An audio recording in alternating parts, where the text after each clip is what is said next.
some of those or some of the various things that I worked on. And then I also got picked up as I worked for Northrop Grumman for a while too. And let's see, what do they call my position? Actually, I had a couple of subcontractors and a crew of people that we ended up doing some work measurement and work control documents for the work that they were helping with on the C-130 and that type of aircraft. And then left there in 2004. Okay. You retired? Oh, I did a little. I still needed to get some Social Security time in. I had a civil service retirement. Okay. And I got some Social Security time in and a 401k with Northrop Grumman, but I didn't have quite enough to get Social Security. So I took a couple of small jobs just to build up some of my Social Security time to get enough credits there where I could get Social Security. So I mowed lawns for Woods Cross City, a couple of things, did some property management work until I was able to get my Social Security credits in. And so now I get some Social Security, some civil service retirement, and then a 401k, like the thrift savings plan, they call it in civil service. But so that's basically where I'm at. I'm retired. Like I say, I have some hobbies that I done after that that's kind of crazy that I actually survived.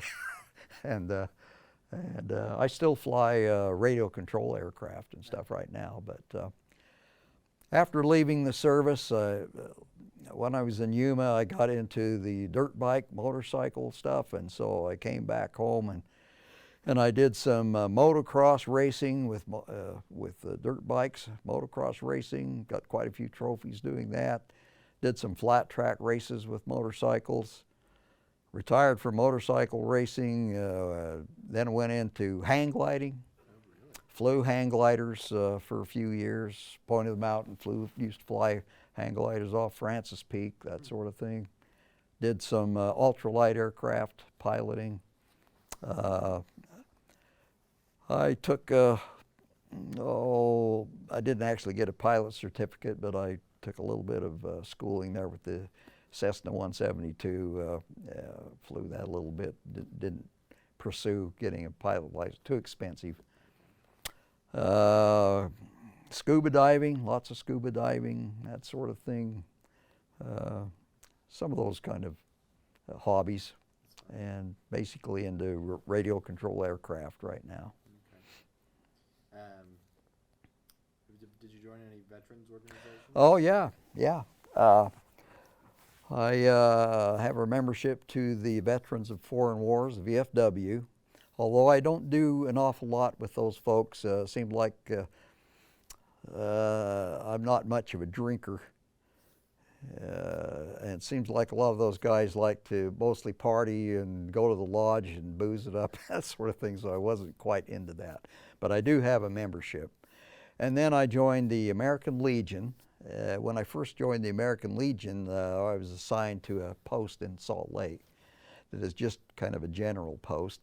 Didn't really do much of anything with them other than pay my dues.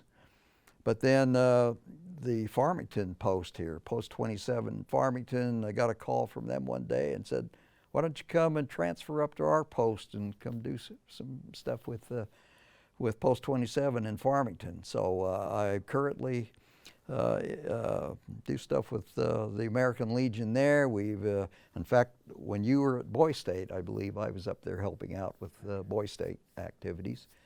And we would do some of the flag retirement ceremonies there at the fairgrounds.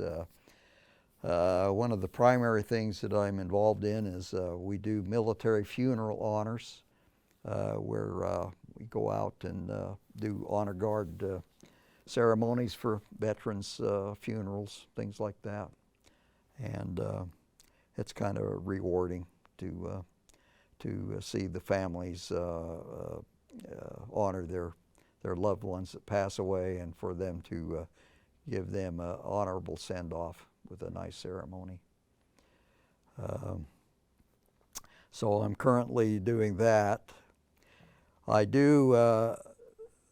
occasionally go to some reunions with the Marine Corps. I went to a Marine Air Group's reunions, a few of those, like Branson. We went to Branson, Missouri for a reunion there for the Marine Air Group. Then my squadron, VMA 311, the Tomcat Squadron, we've had several reunions at various places around the country. One of my favorite places to go was Chattanooga, Tennessee. We've gone there a couple of times for reunions, and into Florida, and we had one in San Antonio and various places. And some of my old buddies that I worked Flightline with are involved in that. Although it seems like most of the guys who go to those reunions are mostly from the eastern part of the country. For some reason, a lot of people western, some of the guys from California, various places, don't seem to want to be involved with that much, and I've kind of gotten away from that lately myself. I haven't gone to the last couple of reunions that they had, but I still stay in contact with some of those guys. Okay. Is there anything that we haven't talked about that you want to bring up? Any stories, any recollections, anything you want to share? Well, I don't know. I think we've covered quite a lot.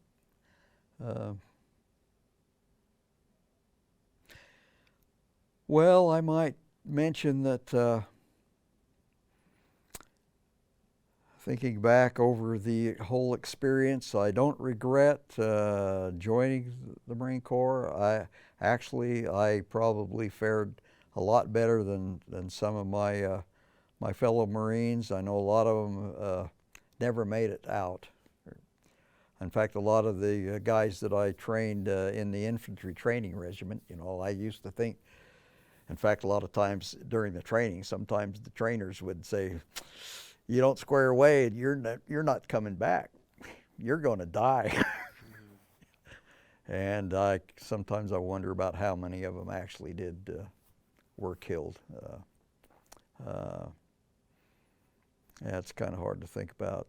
Some of the pilots that were killed, sometimes I wonder, even the whole issue with the Gulf of Tonkin incident, some of the things you hear about, some of the bogus shenanigans that went on there to actually get us involved in the war.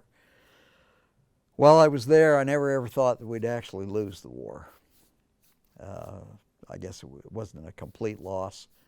We did maybe prevent some of the other countries from falling into the communist hands.